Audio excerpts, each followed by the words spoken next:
Originality. It may not be the most important thing for an amusement park, but when a park does have originality, it really can help the coaster lineup really stand out among other amusement parks. Having coasters that are specifically made for a park tends to lead to more unique layouts and something that is much more memorable compared to a coaster that has been cloned multiple times, and also having a unique name can really make a coaster stand out. And in some cases, having a cloned model or reusing the same name can cause a little bit of confusion. Because how many Batman the rides can we have? And how many Supermans can we have? One Superman can be this, and it could be identical to this one, but that Superman is different than the rest of them. Same with the Batmans. This Batman is the same as this Batman, but this Batman is not the same as this Batman. Can be a little confusing sometimes. But that's not to say that these clone rides aren't bad rides. But we can't deny, as coaster enthusiasts, we are a little bit less excited to ride these clones, more so than riding a more unique layout. So I thought to myself, how can I really grade a park based upon originality in its coaster lineup? And that is what this series is about. This is the first video in the series that I am going to call Originality Check. In this series, I'm going to focus at one park at a time and look at all of its coasters in its past, its current coasters, and any coasters currently under construction in the park. We're going to look at every single coaster and see how original that coaster is. Now, how are we going to determine originality? We're going to break it down into 3 separate categories. Category number 1 being that the coaster originally opened at that park. It was not relocated from another park. It was built for that park, and it has stayed at that park for its entire life. Category number 2 is that it is not a cloned model, meaning that there are no identical clones of this coaster at any other park. And the last category is an original name, meaning that the name has never been used before on any other coaster. It's not a recycled name, it is a completely unique name.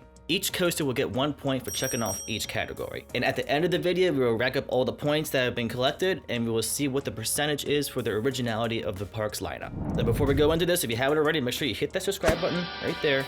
I know if you have it or have not, so I'm watching you.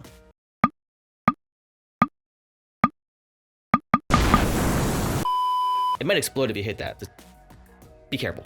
So as the first episode for this series, what better park to start off with than my own home park, Hersheypark. Hersheypark has had 20 coasters in its history, and one currently being constructed being Wildcat's Revenge. So that's 21 coasters. Each coaster can rack up to 3 points each, giving us 63 points possible for Hersheypark. So let's see how many points Hersheypark can get for originality. We're going to go in order from the oldest coaster to the newest coaster. Starting off with the original Wildcat, which opened in 1923 and operated until 1945. Now, interestingly enough, this park was not technically owned by Hersheypark. It was always owned by Philadelphia Toboggan Company. The land that Wildcat was on was only leased to PTC from Hersheypark. So while the coaster was technically still in the park, it wasn't technically owned by Hersheypark, but we'll still count it anyway. So how original was the very first coaster for Hersheypark? Category 1, it was originally built for the park, so we get a check mark there. It was not a clone, we get a check mark there. But the name Wildcat, used all the time, so no check mark there. So Wildcat gets 2 points. On to the next coaster, which will be Comet, opened in 1946 and is still going strong today. And it is the last remaining coaster in the park that was personally purchased by Milton Hershey himself. Move, bitch, get out the way. How original is the Comet? Originally built for the park, check mark there. Not a clone, check mark there. But the name Comet, pretty common. No check mark. 2 points for Comet. Up next is actually 2 coasters, which is Toboggan. Hersheypark had 2 of these and they were identical clones, so we already know that this does not get a check mark for not being a clone. Both of these coasters operated from 1972 to 1977, and they were located by where Mini Himalaya is today. Both of these did originally open at the park, so 1 check mark per coaster. And the name Toboggan, no, plenty of those. So both of these coasters altogether only rack up 2 points for Hersheypark. Up next is Trailblazer, which opened in 1974. Just a classic era mine train, nothing too crazy about it. It's a terrain coaster and it originally opened for the park, so an obvious check mark there. There's no clones of this, so we got a check mark there. And surprisingly, the name Trailblazer has not been used on any other coasters. There's similar coaster names out there, but not exactly Trailblazer, so we'll give it a point there. So 3 points for Trailblazer. Up next is Mini Comet, operated from 1947 to 1978. This was a BA Shiv Katy coaster. It did originally open at the park, but many of these things were made. And surprisingly, Mini Comet has not been used on any other coaster names, so we got a check mark there. So 2 points for Mini Comet. Up next, Super Duper Looper, opening in 1977. This was the first modern vertical loop on the East Coast, and the second one overall. And it's also a bit of a terrain coaster. It did originally open at the park. It was built for the terrain. There's no other clones of it, and the name Super Duper Looper, Pretty sure no one else ever came up with that name. So 3 points for Super Duper Looper. Up next is Sidewinder / Jolly Rancher Remix. This originally opened as Sidewinder in 1991. It's a Vekoma boomerang. These things are all over the place, so we know that there's no check mark for that. It did originally open at the park. As for the name, the original name Sidewinder was used on many other coasters, but the name Jolly Rancher Remix, it's the only one, so we'll give it a check mark there. 2 points for Jolly Rancher Remix. Up next is the second Wildcat, which opened in 1996 and operated until 2022.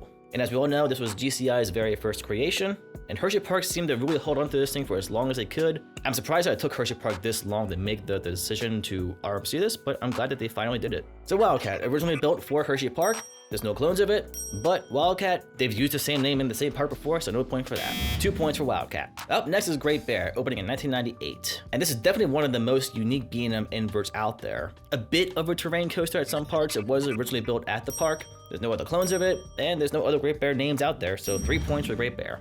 Up next is Wild Mouse, and I don't think we have to talk too much about this. There's plenty of these out there. It's a very commonly used name, but it was originally opened at the park, so 1 point for Wild Mouse. Up next is Lightning Racer, opening in 2000, and this is going to count for 2 coasters since it is technically 2 full circuits. This was originally opened at Hersheypark.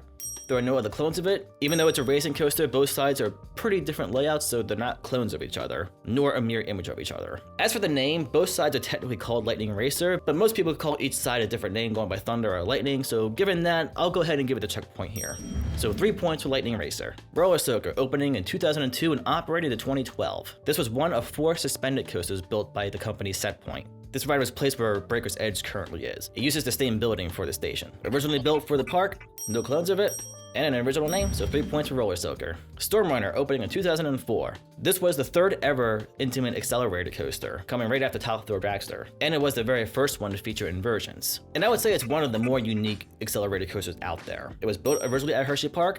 There's no clones of it, and there's no other coaster called Stormrunner, so 3 points for Stormrunner. Another Intamin up next, Fahrenheit, opening in 2008. And this is almost as original as it gets for Intamin. This was the only model of its kind up until this year in 2023. There's another vertical lift coaster opening up in China. I think it's called Well Breaking the Sky. I can't remember off the top of my head. The Fahrenheit was originally opened for Hersheypark. There's no clones of it, and it's an original name, so 3 points for Fahrenheit.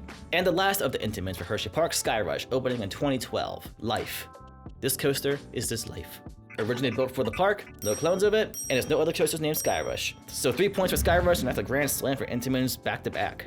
Up next, Coco Cruiser, opening in 2014, and this was meant to be the kiddie version of Skyrush. I mean, even the supports look like Skyrush, and it was in the same color scheme too. But now it's a similar color scheme to Candymonium, which is kind of more fitting for the name of the ride anyway. This was originally built at Hersheypark, but there are many clones of this one, so we can't give it a check mark there. And Coco Cruiser, it is an original name, so 2 points for Coco Cruiser. Laugh Track, opening up in 2015. It's a pretty generic Mauer spinning coaster. There's plenty of these all over the world, so it is one of the more unique ones out there, being an indoor coaster and having some theming added to it. So yes, it was built originally at Hersheypark, so a check mark there. Is it a clone now?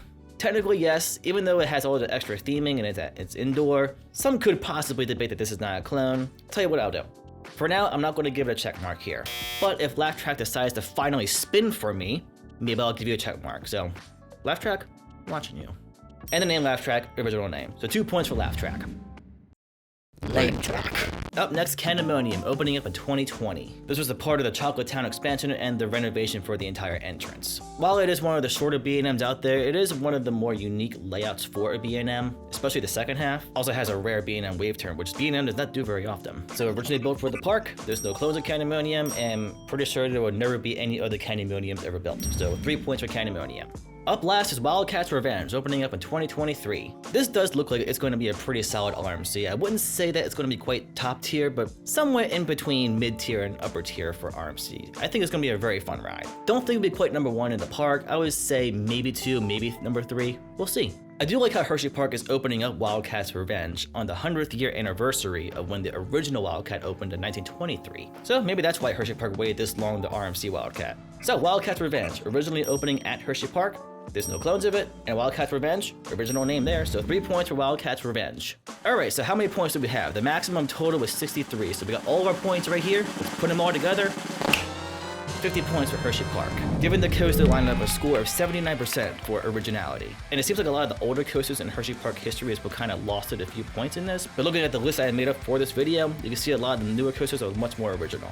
So yeah, maybe not the greatest score for Hersheypark when it comes to originality, but that does not mean in any way, shape, or form that Hersheypark's a bad park at all. Hersheypark is one of the greatest parks in the world by far. I may be a little bit biased saying that, but I think many other coaster enthusiasts would agree with me on that. So yeah, maybe not the greatest score for originality, but it's still a damn good park. Well, that's a wrap on episode 1 on Originality Check. What do you guys think of this series? Do you guys like this? What parks do you want to see me do next? Just comment down below what you guys' thoughts are. Alright guys, I wrapped the video up here. Hope you enjoyed it. I'll catch you guys in the next loop. See ya!